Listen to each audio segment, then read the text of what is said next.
Airline prices often make or break those last-minute summer vacations. But what does it mean for family travel plans as airlines start to use artificial intelligence to name their fares? Joining us now to make sense of all of this is Clint Henderson, the managing editor of The Points Guy. We are so happy to have you. Thanks for having me. You've been doing this a really long time. Yeah. So you've seen the ups, the downs, all the changes. Yeah. This is a big one. This is a big one because I always say it's sort of like revenue management on steroids. So of course the airlines have teams of people setting prices saying, oh my gosh, there's a Taylor Swift concert this weekend, let's raise prices this much.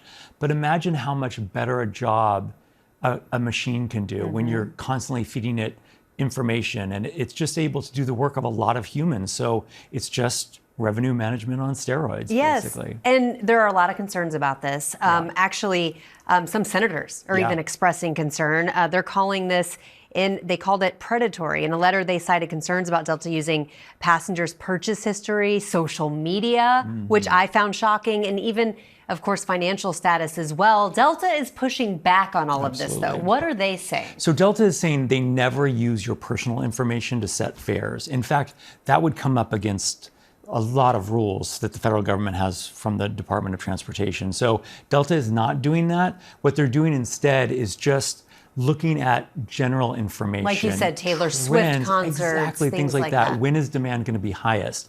Now, it does open the possibility, though, say they see that you are coming from zip code 94541 in the Bay Area. They think people who live at that zip code have more income. So the big fear is that in the future, at some point, they could set fares. They could know, based on your social media, as you alluded to, that you have to go to a funeral or something. So that's the big fear. But Delta is not doing that. No one is doing that right now. And I think they won't be allowed to do that. So that's the good news. Is using your zip code right now, is that against the rules? We're not really sure. It's sort of like a wiggle room. Yeah, and we're not sure Delta's even doing that, but there's a lot of questions out there. And Delta says they want a fifth of their flights to be priced from artificial intelligence by the end of this year. Oh, wow. So this is happening really fast. Really quickly. Yeah. So many unknowns.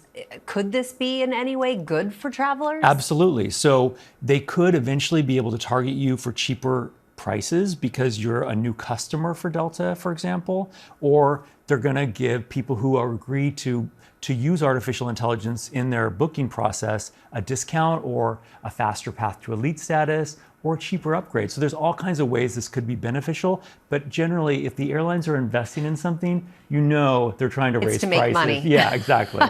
Delta's not alone in using AI technology. Is it all airlines pretty much looking into Everyone's using AI in some form or fashion. For example, American Airlines is using it to help set crew schedules, where planes are, getting them back in position, things like that. So it's being used everywhere, and it's actually honestly hard to keep up with right now because it's happening everywhere all at once. And that's pretty much across the board with AI in general. Yeah. In any business. No, it's true. I will say AI is not good for consumers so far at finding deals.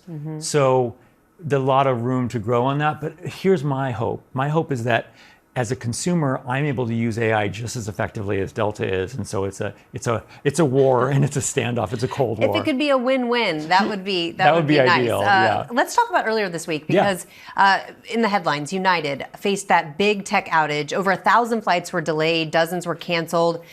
This happens from time to time, even if it's not tech related. What is your best advice to travelers in that type of situation if this happens again, if they're stranded? Yeah, so I would say the airlines are getting better at dealing with the aftermath from these incidents.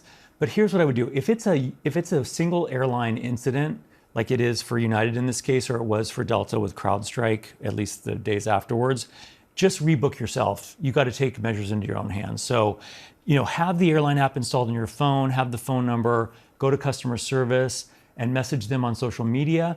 But if you can't get through right away, it's probably an airline meltdown. You're better off just rebooking yourself and then asking for money after. That's why it's important to book the trips with a card that has trip delay and cancellation insurance, just in case.